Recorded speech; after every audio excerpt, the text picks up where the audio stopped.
Assalamualaikum warahmatullahi wabarakatuh.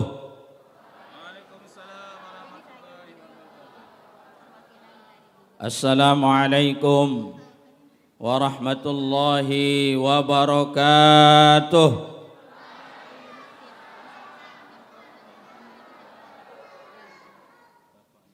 Innal hamdalillah nahmaduhu wa nasta'inuhu wa nastaghfiruh wa na'udzu billahi min sururi anfusina wa min sayyiati a'malina may yahdihillahu fala mudilla lahu wa may yudlil fala hadiyalah. Ashhadu an la ilaha illallah wahdahu la syarika lah wa ashhadu anna Muhammadan abduhu wa rasuluhu la nabiyya ba'dah. Yang kami hormati Bapak Gubernur Nusa Tenggara Barat yang diwakili oleh Kepala Kesbang Poldagri Nusa Tenggara Barat Bapak Haji Lalu Abdul Wahid, selamat datang. Yang kami hormati Bapak Bupati Lombok Barat yang juga tidak bisa hadir karena di Lombok Barat hari ini ada 2 menteri yang berkunjung. Tapi alhamdulillah hadir di tengah-tengah kita Kepala Bapenda Lombok Barat Bapak Suparlan Esos, yang juga beliau pernah menjadi camat di kecamatan kita. Jadi pernah menjadi camat di Lingsar, pulang kampung, jadi rumahnya sendiri nih. Yang kami hormati Bapak Camat, Bapak Kepala Kewilayahan Al-Mukarram Tuan Guru Haji Muslih Khalil, pimpinan Pondok Pesantren Al-Muwahhidin yang kami muliakan, segenap para tamu undangan, Bapak, Ibu, wali santri, serta anak-anak semua yang berbahagia. Alhamdulillahirabbil alamin.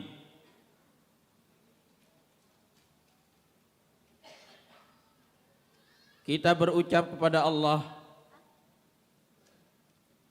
karena sesungguhnya nikmat yang paling besar itu adalah Al-Qur'an.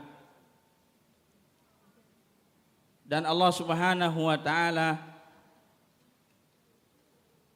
memasukkan kita dalam komunitas yang paling baik. Allah takdirkan putra-putri kita pada hari ini berada dalam posisi terbaik menurut penilaian Allah Subhanahu wa taala. Anak-anak kita pada hari ini adalah sebaik-baik manusia menurut kacamata Rasulullah sallallahu alaihi wasallam. Oleh karena itu ini adalah nikmat yang paling besar yang perlu kita syukuri.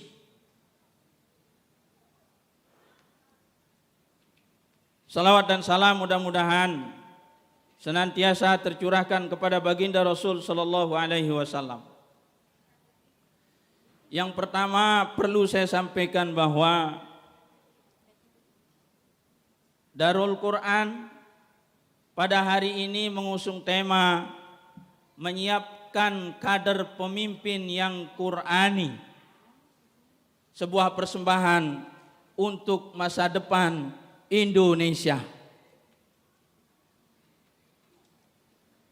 Berkaca dari sejarah, kalau kita baca sejarah peradaban Islam atau biografi para ulama dan ilmuwan muslim, hampir semua mereka itu menghafal Quran pada usia dini.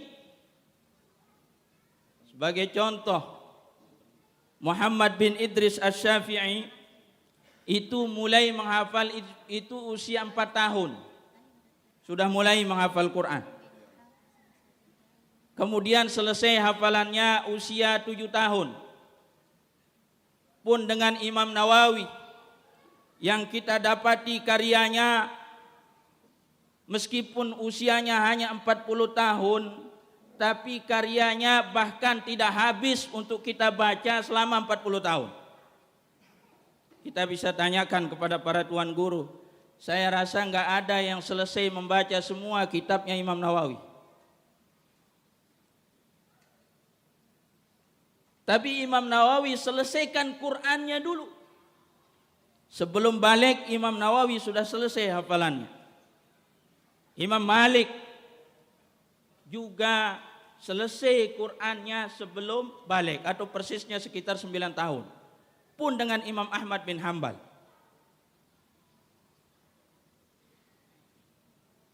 Kemudian kalau kita bergeser sedikit, kemudian kita baca sejarah para ilmuwan, dan ternyata Ibnu Sina yang kita kenal dengan bapaknya kedokteran, peletak dasar ilmu kedokteran pertama itu adalah orang Muslim yang juga hafal Quran pada usia sekitar 9 tahun.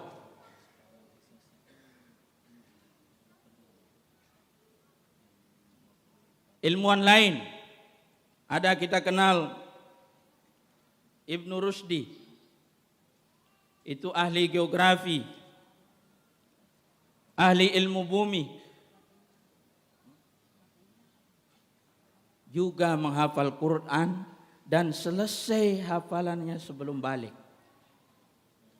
Literasi inilah kemudian yang membawa kami, yang meletakkan pondasi keilmuan itu dengan memberikan bobot keilmuan Al-Quran yang besar kepada putra-putri kita di usia SD bahkan SMP mereka.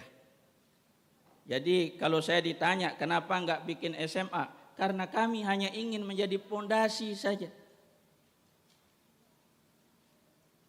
Kemudian mereka mau sekolah ke ilmu kedokteran, harus silakan ngambil sekolah yang bagus, yang umum, tapi kualitas Qur'annya itu ya harus kita selesaikan dahulu di Darul Quran. Yang mau menjadi ulama, memperdalam ulum syar'i, silahkan cari pesantren-pesantren yang memberikan peluang untuk takhassus mempelajari ilmu ulum syar'i itu.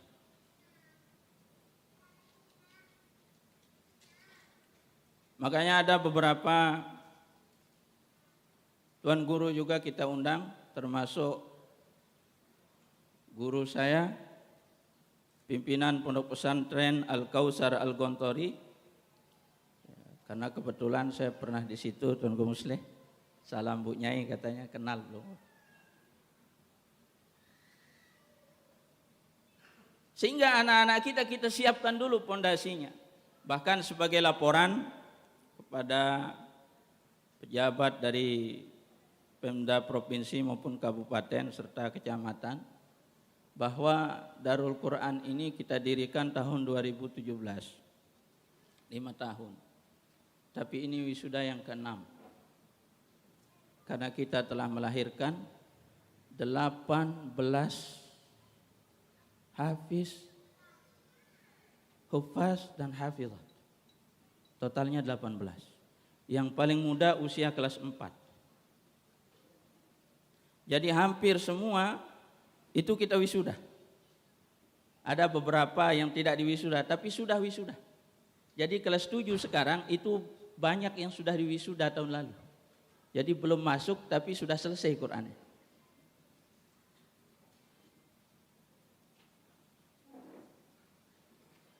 Dan tahun lalu juga ada kelas 4 juga yang kita wisuda. Sebagai ini yang 30 juz. Kelas 4. Dan sesungguhnya itu adalah rahmat Allah.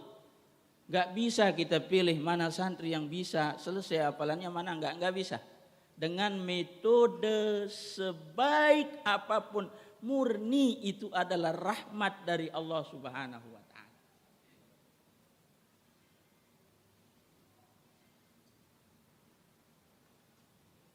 Nah kemudian ini juga sebagai laporan, saya ingin bercerita sedikit.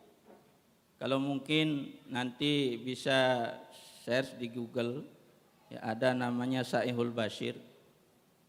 Ya, itu juga santri saya dulu yang dikenal dengan ulama muda abad ini, ya, yang juga karena selesai Qur'annya pada usia dini, kemudian dikirim ke Madinah untuk mengambil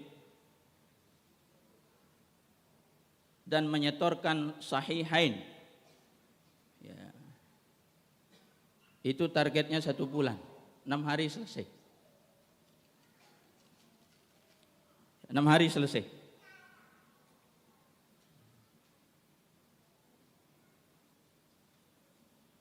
Kemudian yang kedua, yang terakhir, ada namanya Jihan Afifah, yang juara 2 juga di Amerika. Baru ini, tahun ini, bulan ini. Juara 2 MTQ Internasional 30 juz. Nah itu juga dulu ketika saya menjadi kepala sekolahnya, mudir lil banatnya, sekaligus pimpinan pondok pesantren di Putri, saya bawa kemana-mana itu. Dari tingkat kecamatan, tingkat kabupaten, sampai kemudian tingkat provinsi, sampai nasional. Kebetulan saya sedang di sini dan sudah pindah. Tahun 2016 ada MTQ di sini, alhamdulillah juara juga tingkat nasional, waktu itu di Islamic Center. Dan sempat berkunjung ke Darul Quran Lombok juga. Dan alhamdulillah Darul Quran Mulia yang di Bogor itu, ya, kami 9 orang itu yang membuat kurikulum dan metodenya. Itu 9 kali berubah dalam 2 tahun. Karena dinamikanya, karena kita sama-sama pemula.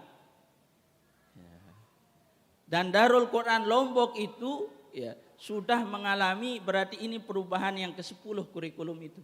Dan tidak berubah dari awal. Artinya kita tidak mencoba-coba dengan kurikulum yang sudah kita rancang. Karena coba-cobanya sudah selesai. Sekitar tahun 2007 sampai 2009 itu dinamikanya tinggi sekali. Sehingga terjadi banyak sekali dan sering sekali perubahan. Dan alhamdulillah Darul Quran Lombok ini, ya, kemudian, ya, tidak perlu banyak perubahan. Termasuk pada hal-hal yang prinsip. Ya, bahkan, ya, alhamdulillah, ya, kita selesai, ya, persis pada 5 tahun perjalanan Darul Quran Lombok sudah melahirkan 18 orang. Dan mudah-mudahan Pak Camat Ningsar, kita sudah ready cabang 10, 20 dan 30 putra dan putri. Insya Allah kita siapkan tafsir bahasa Inggris kalau memang dibutuhkan, ya, untuk peserta MTQ tingkat kabupaten. Ya, ini kita siapkan, nanti tinggal dipilih. Nah ini sebagai laporan kami sebagai ketua yayasan, ya, sekaligus pendiri Pondok Pesantren Tahfiz Darul Quran Lombok yang berada di Karangbayan. Memang tidak terkenal. Dan kita memang minim publikasi, ya, bahkan ada beberapa tamu membuat acara, kita mohon maaf karena agenda-agenda di pesantren itu tidak boleh diganggu dengan agenda-agenda di luar kalender pendidikan yang ada, ya, itu tidak boleh diganggu dengan kegiatan dan tamu apapun, tidak boleh diganggu, ya, kegiatan-kegiatan, ya, yang sudah ditetapkan oleh rapat yayasan dengan Dewan Guru. Jadi kalender pendidikan itu tidak boleh diubah sedikit pun. Ya, ini prinsip. Kalau mau diubah semuanya harus rapat. Ya, siapa yang hadir waktu menyusun itu juga yang harus hadir. Tidak ada kekuasaan saya sebagai ketua yayasan untuk merubah bahkan satu kegiatan pun. Ya, karena kita ingin sistem yang berjalan. Bukan figuritas, ya, bukan karena saya, bukan karena ketua yayasan. Bahkan sering saya sampaikan bahwa bisa saja usia saya 37 tahun sekarang, bisa saja sebelum 34, 38 Allah sudah panggil saya, tapi Darul Quran tidak boleh bubar. Karena yang kita buat adalah sistem. Jadi semua ini saya sangat berharap semua bisa berjalan dengan baik. Ada atau tidak adanya ketua yayasan, semua program harus berjalan sebagaimana perencanaan awal, tidak boleh diubah.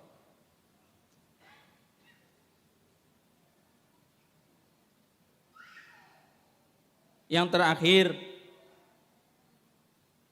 yang perlu kami sampaikan sebagai laporan, bahwa 100% target yang sudah kita canangkan itu tercapai di bidang Quran. 100%. Target kita lulus SD itu 10 juz. Tapi 2 orang sudah selesai 30. Sisanya itu karena belum kelas 6 belum tamat. Ya, itu tinggal 2 yang belum diwisuda 10 juz. Ya, artinya 100% target kita sudah tercapai. Lulus SMP kita punya target selesai 30 juz. Dan alhamdulillah semuanya selesai 30 juz.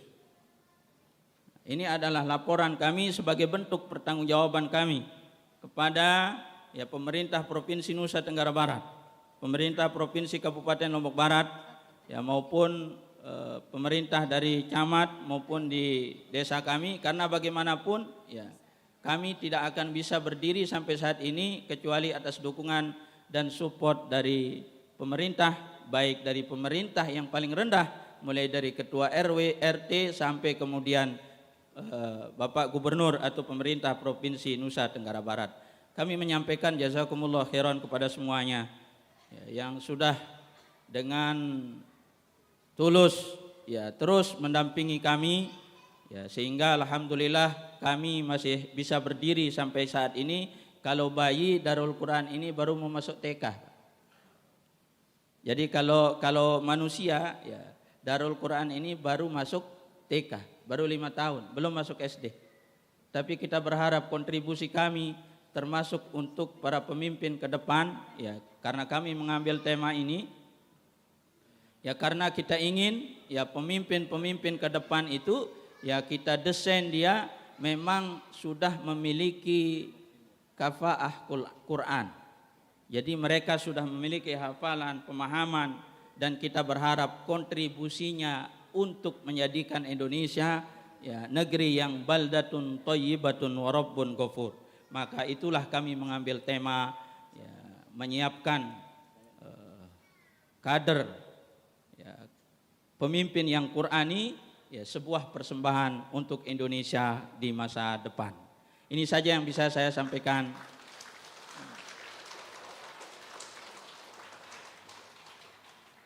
Mudah-mudahan apa yang saya sampaikan ini cukup menjadi laporan dan perkenalan. Demikian, mohon maaf dan terima kasih. Subhanakallahumma wa bihamdika asyhadu an la ilaha illa anta astaghfiruka wa atubu ilaik. Wassalamualaikum warahmatullahi wabarakatuh. Waalaikumsalam warahmatullahi wabarakatuh.